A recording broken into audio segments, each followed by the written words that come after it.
Hello, everyone. Welcome to Sunday Jamz with Joe, Shak and Sam, where we exchange the songs you've been listening to the most this week and then chat about them. But first, big shout outs to Jack Monnaf, friend from our old secondary school, says he's enjoying the podcast and decided to make us this crazy sick art. So we're rocking these visuals for now. Thanks a lot, dude. We appreciate it. So anyway, without further ado, let's jam. My song this week is Thantifaxath's Panic Becomes Despair, Canadian black metal band. It's pretty recent stuff. When did the album come out? Like 2014, 2015? Yeah, last few years for Yeah. sure. Yeah. Right. I'll preface this by saying I am He's a not pussy. in any way a black metal fan. Pussy. Not that I don't like any of the genre's output. I think Burzum's album Philosophum, I'm not sure if I'm saying that right, but yeah, is one of the better examples of what the genre is capable of, as I'm sure Shakeel agrees with. Yeah, it's an at absolute least. It's a fucking sick album. masterpiece of an album. I absolutely love it. Carry on, though. Yeah. It's just that in the black metal that I've heard, personally, I haven't heard a massive amount of evolution or variation within the confines of the genre. And again, I say that as someone who doesn't particularly care or is particularly knowledgeable of the genre. Yeah, I mean, I'd say that if it dug into black metal, there's definitely a lot of variation there. I mean, like the first wave sounds nothing like the old Norwegian shit, and the Norwegian shit sounds nothing like the atmospheric shit. There's definitely a lot of variation in the genre for sure. If you were to dig into it, I understand that you don't really care enough to dig into it, but there is definitely exists a lot of variation within the genre. Yeah. But moving more specifically to this track, I liked the explosive opening. I feel like it encompasses a lot of the elements that are typical of black metal, like big blast beats, guttural growls, fast guitars. The track is wise enough to change its pace in places, slowing down and allowing the kind of faster portions of it to seem more intense as a result. And, you know, these sections were the parts of the track that I liked the most personally. I particularly liked how the track, as it closes, gets progressively slower and slower and eventually just hangs on this loud, distorted, what I think is a guitar, which then just has bass modulation and other sound effects mixed on top of it. Overall, I think it's a good track, maybe a good black metal track, but not overly unique in my opinion. Okay, so you say it's a good track. Do you like the track? Yeah. Would you return to the track? I wouldn't complain if someone put it on, but again, I don't feel like it's so unique to the point that I'm gonna be like, yeah, I have to listen to that track again. Right. Okay.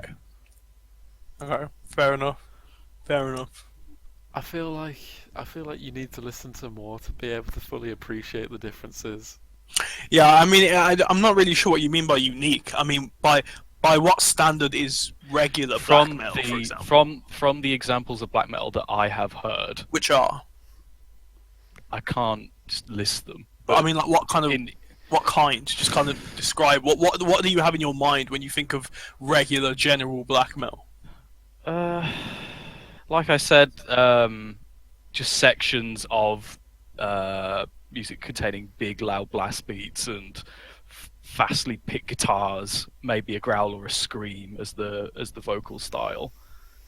But in terms of the examples that I have listened to, of which there aren't many, I didn't feel like this was like, yeah, there's something particularly distinct about this.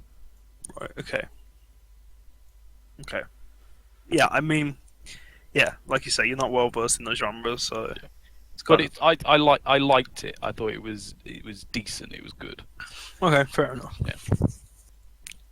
I thought this track was excellent.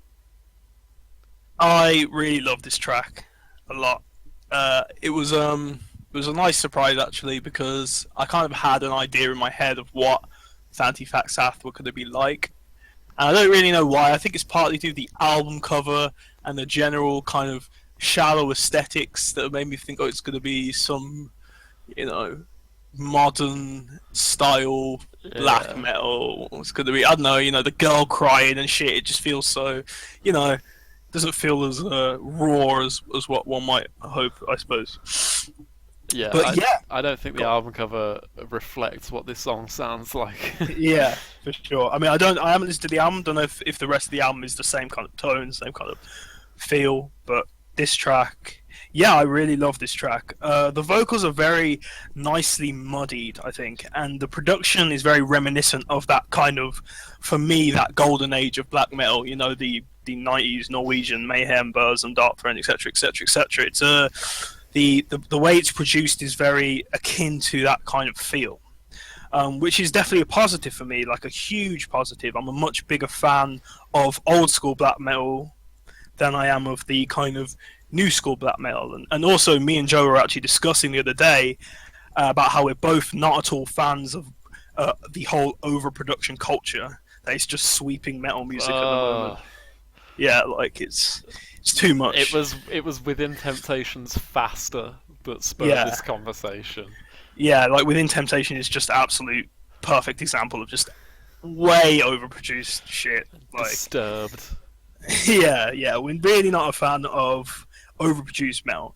So this for me was just a breath of fresh air, knowing that it's recent, modern, that was great. And then even when the tempo and the rhythms underpinning the song switches up, it still manages to maintain its brutality. So when we get to the little breakdown around the 4-minute mark, it still very much maintains its abrasive, harsh quality. Even dabbles in playing around with some time signatures at one point, which is something I quite enjoy. In this sense, again, it's very much reminiscent of the classic Norwegian style in its refusal to kind of let up. There's no soft vocals or American metal style breakdowns.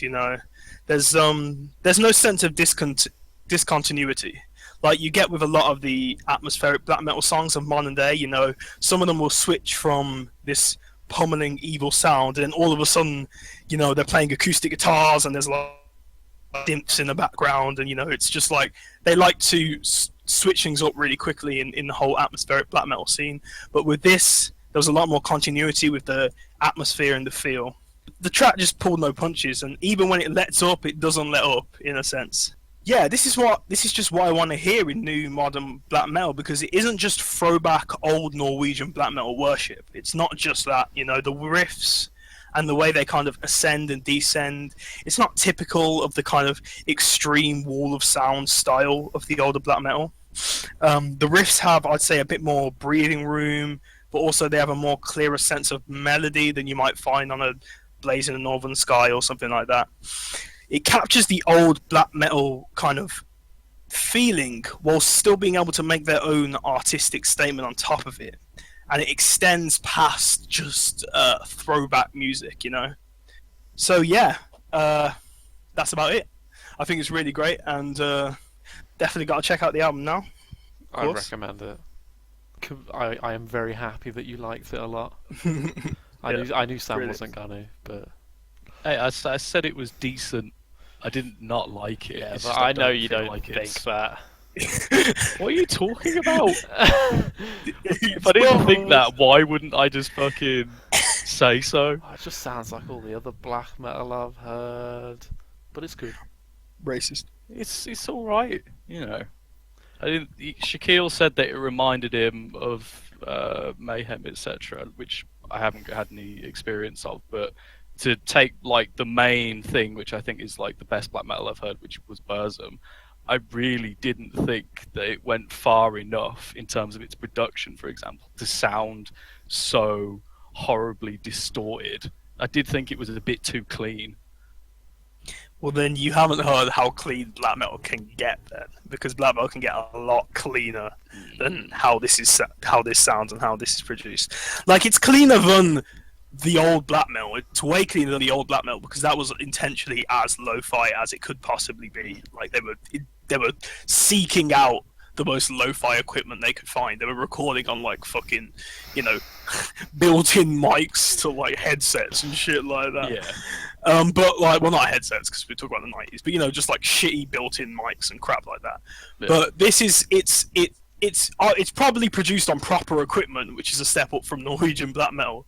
But it's not overproduced at all. Like it's not. It's still there's still a muddiness about the production. I don't know if you agree, Joe. Yeah. Yeah.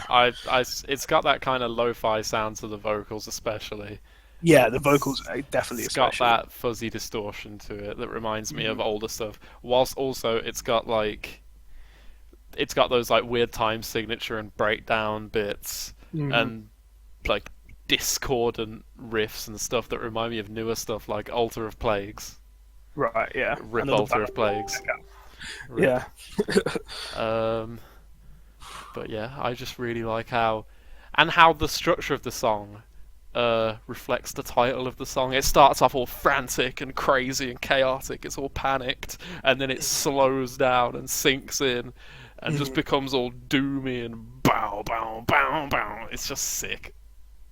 Yeah. Really love this song. Yeah. Would you say it's representative of the album, or would you say there's quite a variation on the album? I'd say it's kind of representative of the heavier sections of the album. Right. But So they do go lighter at places. yeah, then. the song before this song is basically an interlude into this song, Okay. Right. Fair enough. and it's basically just like a skit kind of that. Yeah. It's just sound effects and Uh huh. like voices and stuff, and then it goes quiet and opens with the scream onto this song. Yeah. It leads into it quite well. hmm It's good to listen to on as a part of an album, as well as on its own. For sure. Yeah. I love how, for me, it's kind of like a middle ground between the very cleanly produced, you know, like Death Heaven type black metal, Yeah. and like not saying that I dislike Death Heaven. I Black quite like Death Heaven. gaze. Yeah, but like that is kind of like really produced death metal, black metal, and then it's kind of like a middle ground between that and then, you know, your Mayhems and your Dark Thrones and stuff like that. Yeah. Like somewhere in the middle, you know. Yeah, it's but despite that, I don't think it's particularly accessible. Yeah, no, I wouldn't say accessible. Yeah. I think Black Gaze is way more accessible. Oh, for sure, yeah. Like Sunbather. Like if you ask anyone who doesn't like extreme metal, Yeah.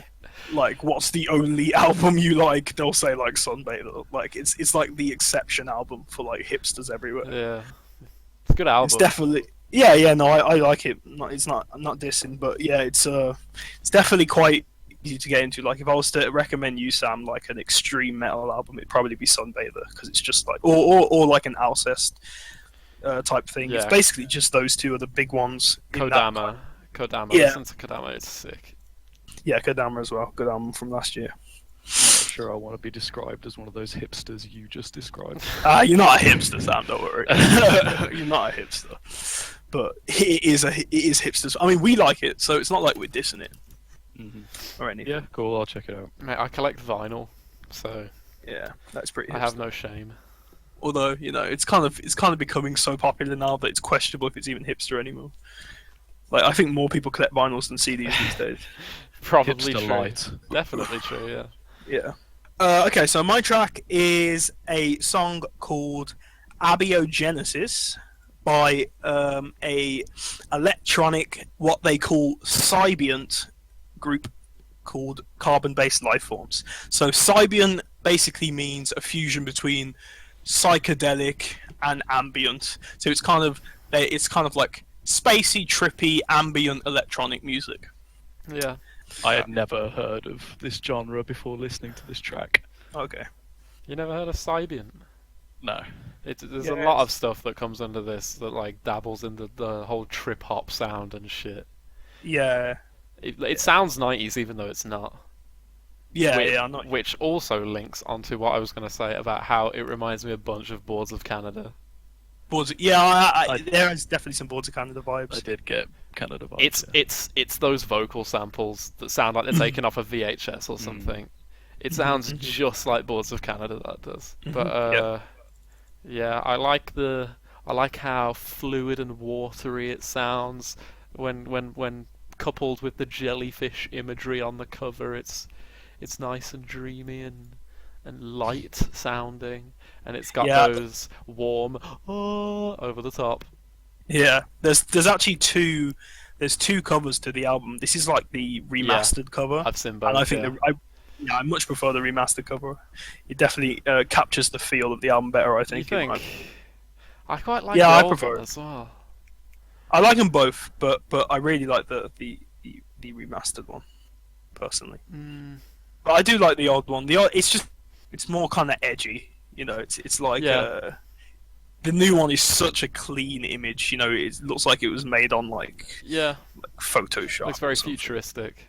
Yeah, yeah. But yeah, like the percussion never really gets hot. It's always kind of light. It sounds almost like water drops at first, like the very beginning of the percussion that comes in. It's just like these little dabs, and then the bassy synths and more synths that come in and make it sound really futuristic. And also like Boards of Canada, it sounds futuristic and nostalgic at the same time, which is something that I think's really hard to achieve. And like Boards of Canada, they pull it off really well because it's weird to make something that sounds futuristic, but also like it's off a VHS tape. It's Yeah. this strange sensation of the future and the past, kind of like like watching Blade Runner.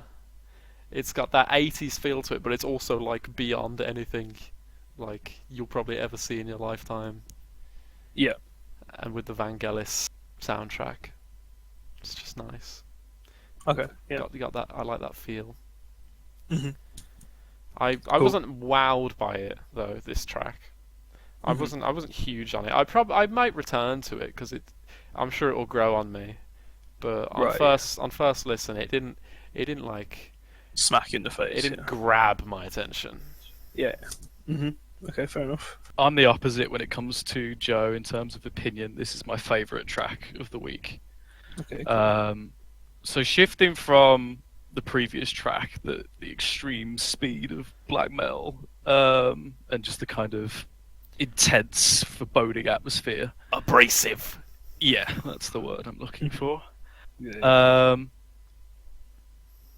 To this more tranquil sounding piece, it was a pretty stark contrast. But for about the first 2 minutes, I thought I was going to be dealing with a purely ambient track, which would have been fine with me. I like the sound of the wind and the wind chimes in the opening 2 minutes, as well as the vocal that fades in and out. I agree with Joe. It does feel very kind of trancy and dreamlike, almost like you're being lulled to sleep. However, I was pleasantly surprised when kind of more electronic elements were introduced to the track. I felt like it transformed it from a passive experience where the music was just kind of washing over me and I was letting the atmosphere of the track just sink in, to a more engaging listen. I like how the track's drums in particular progressively grow faster and bassier in sound, parallel to these kind of weird Boards of Canada-esque vocal samples where I think they're saying "wake up." It reminded me of Jean-Michel Jarre's Equinox in a way, though that is more of a textbook of electronica, whereas this track just contains elements of it. But yeah, like I said, this was my favourite track of the week, hands down. Good. Glad you enjoyed it. I like this song for the same reason I'm such an enormous fan of Ortega's Try Repete album, which is one of my all-time favourite albums. It's the way the song just amalgamates layers as the song goes on. It's something that happens on like every single song on Try Repete. If you've ever listened to it, there's this recurring thing of it will start as one sound, and then another sound will get added on, then another sound will get added on, and then by the end of an Ortega track or a track on Try Repete, it's just like this huge thing. And this song, I think, does it quite well as well. It's not like there are breaks in the amalgamation in the build-up, but overall, you get new layers as the song goes on. Even though there's still a bass to it that's quite similar. The beginning to the song, I think, is extremely tranquil.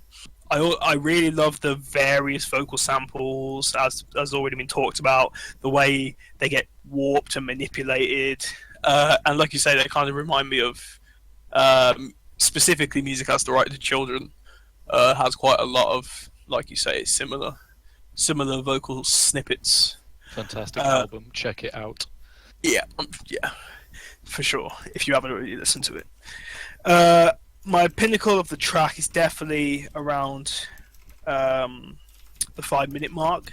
The vocals come in with this kind of new lick that has this. I know it's just kind of slightly different to the vocal samples we've been hearing earlier, and it just kind of glosses over the beat in this criminally complimenting way. It's just so nice. Criminal. Absolutely criminal. And then the song has this kind of incredible way of being quite hard hitting in some of its sounds, mainly the drums that come in later on in the song, which is actually a pattern on a lot of the album, is that it will start very ambient and then the drums will hit somewhere around the middle of the track. Happens on quite a few of the songs. But even though you have these hard hitting elements, it's still undoubtedly an incredibly laid back track. And I just love how seamlessly it switches from being ambient to being danceable, you know? This is the kind of music I imagine aliens bumping in their UFOs for sure. Like, it's such fucking alien music. Like, hey, Lamau, pass me the orcs. Just chilling, like, abducting randos from, like, hillbilly ranches with this track blasting from their megaphones. Definitely can picture that scene in my head. One last comment. I don't know about you guys, but I definitely got huge Risk of Rain vibes from this track. I know what like you mean. I could so imagine this on a Risk of Rain level. Yeah. Especially when the drums kick in and it gets like so yeah, I just got, especially songs like what's the one that I really like? Oh, I'm not gonna be able to say 'cause it's in fucking French in it, but the French one. Yeah. French track. Definitely one on like the more mellow side of the Risk of Rain soundtrack, not something like Yeah. Tropic of Cancer. Nah, not stuff like that. Like you say, yeah, the mellow Double side. fucking rainbow. Oh, Yeah, the chill stuff.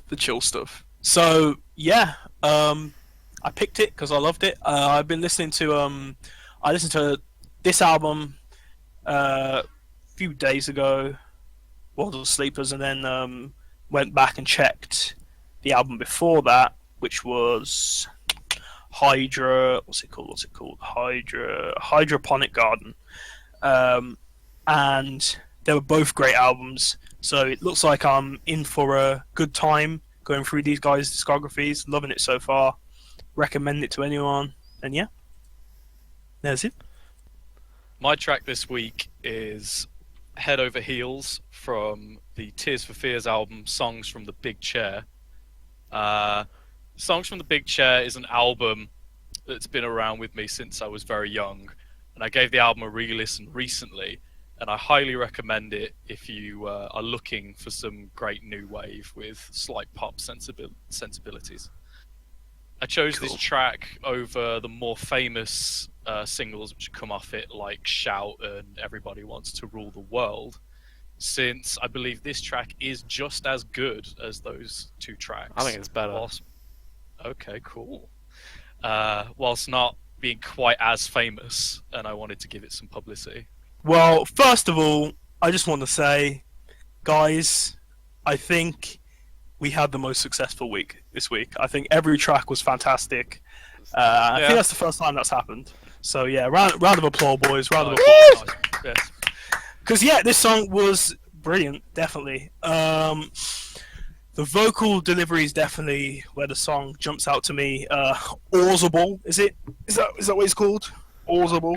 I'm not sure. What? I think that's what his name is. The guy who sings Audible. I don't know. It's two brothers that are part of the band. They interchange vocals. Yeah, but I think Audible does more, and I think he's the one on this one. I had a little look, and I didn't do the hard research, but I got the feeling that this was Audible. So I'm for sake of argument, if I'm wrong, then all you Tears for Fears diehards can literally whatever. Audible's vocals perfectly kind of snapshot that era of melancholic new wave aesthetic. You know, it's kind of like you kind of imagine him in the same breath as Morrissey, even though Smiths aren't new wave music, it's the same aesthetic, that kind of I'm a little bit depressed, a bit of a challenged, but still a very emotional man. You just get those feels, which I like. It's not a complaint. I'm a massive Smiths fan, so it's only a benefit. It's only a plus. The constant breaks into the falsetto is just such a charming thing. It's so smooth. It's so smooth the way he just falls into falsetto. Love that. Love that a lot.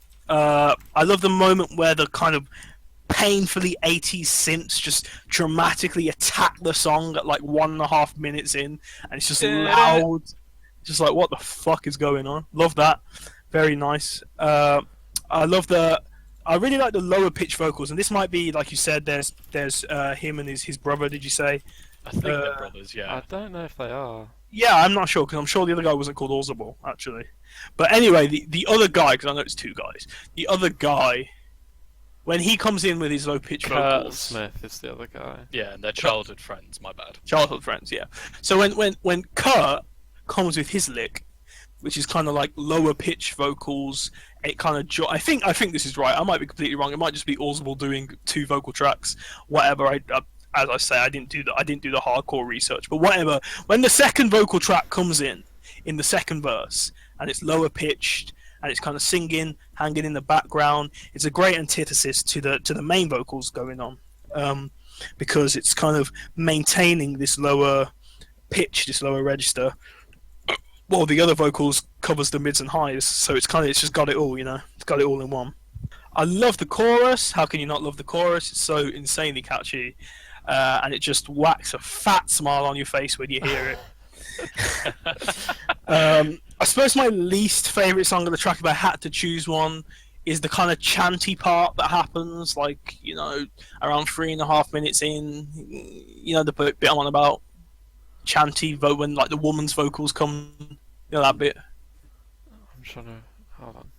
It's like three just before the song changes into what I assume is the other song, Broken, is it? Yeah. Just before it changes into Broken. Before it goes into the big solo. Yeah. Yeah. So yeah, and then so that's kind of my least favorite song, but it's okay because the total switch at around 4 minutes, which I assume is the switch into Broken, is just the absolute highlight of the track. Like, it's such a brilliant left turn for the track. Like, you've had this kind of very new wave, kind of happy but not quite happy, little melancholic, vibe, and then suddenly it's like funky as hell, and it's just like way more fast pace. And yeah, I just love that switch. Great track, fantastic track. As I say, best week yet. Yeah, I feel like you've basically summed up everything I have to say about the track. Oh, right. It isn't the first time either of you have heard this track. Oh no, definitely not. I knew the track, but I didn't know where from. It's from a film, You right? know it from Donnie Darko. Yes. That 80s feel. Yeah. Donnie Darko has so many bangers in it, like The Killing Moon by Echo and the Bunnymen. Yeah. I'm surprised you like this, Joe.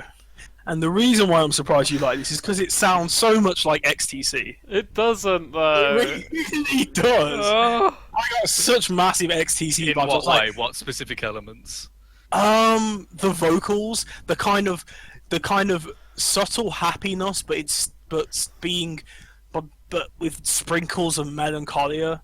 The melancholy makes all the difference. There is that subtle melancholia in XTC. Not just like, it's not like a pop song. It's not like Hannah Montana, It's certainly more apparent in here than it is on anything off Skylarking, though. Yeah, it's except more maybe another satellite. Yeah, it's more apparent, but I still think it has. I just think it has a similar vibe to XTC. It's definitely, obviously, it's more new wave because Skylarking isn't new wave. No. It's more. I mean, more to do with the vocals. It's all about it's more about the vocals, just the way. Yeah, I know. the I vocals like are done. the vocals. Like, I see what you mean about the vocals being kind of similar, but I find the vocal melodies and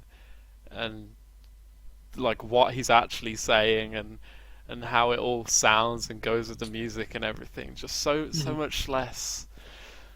Oh, I don't even want to like choose a word to describe XTC because I think to speak for you, when you listen to Grass in particular, I think you just straight up cringe, don't you? I do find it quite cringy. Yeah. Which of course we don't understand at It's all. wrong. Yeah, it's wrong. So yeah, have you got anything to slap on the end of that, Joe? Any additions? Anything I didn't cover? I forgot all about the bit at the end when I was re-listening to this. Oh right. Like, Yeah. Well, you may have heard a version that didn't have broken on. the yeah, end of maybe it. like a radio edit or something. But it was super cool. Like these bongo sounds come in and shit. It's like mad breakdown with like these cheesy guitars. Super cool. I like the piano stabs like on top of the bass line throughout the verses. Yep. It sounds super 80s and like really thin sounding. It's like dated in the best possible way. Fine wine. The song is very insanely 80s, but yeah, in a good way. In a good way. I love 80s stuff, so I was always gonna love a Tears for Fears submission. Yeah, so this you know, you saying that it sounded like XTC, Shakeel, and while there are elements of that, I was surprised that you thought Joe wouldn't like it, considering how very quintessentially 80s it is. But XTC sounds quintessentially 80s as well. It doesn't know, man. It does, man. I mean, okay, it doesn't sound quintessentially 80s, but it still sounds 80s as fuck to me when I listen to Skylarking. It's still like this was made in the 80s. I have no doubt of that. When I think of Skylarking, I think it sounds like music from like a children's TV show or something. Oh my god. It sounds like parody music or something. Okay, but that doesn't disqualify. That doesn't disqualify it from being 80s as fuck. No, even it if doesn't. sounds like Yeah. children.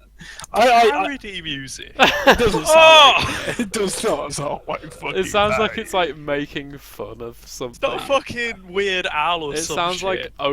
like overly just lame. I think me and Sam are definitely gonna have to do a Skylarking double submission lap next week. Very nice. The only thing I'll give it is what's the Rainy Day song called?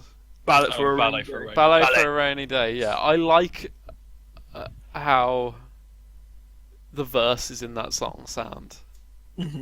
Yeah. The choruses sound super lame again, but the verses have some element of something else, which is. They don't sound lame. What are you talking? Oh, okay.